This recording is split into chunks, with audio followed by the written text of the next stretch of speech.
امروز یه سری جنس چینی واسه اون آوردن، ایرونت مال دستگاه تهویه است. بعد درشی که باز کردیم توش پروتئین هم داشت.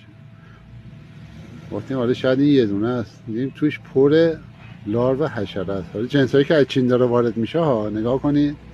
بعد میگن آقا چرا بیماری تو ایران از چین وارد میشه؟ آقا نگاه کنید، یه راه انتقالش همینه.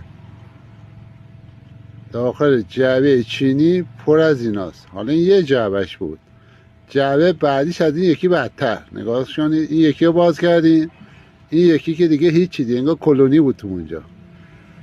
خواهشن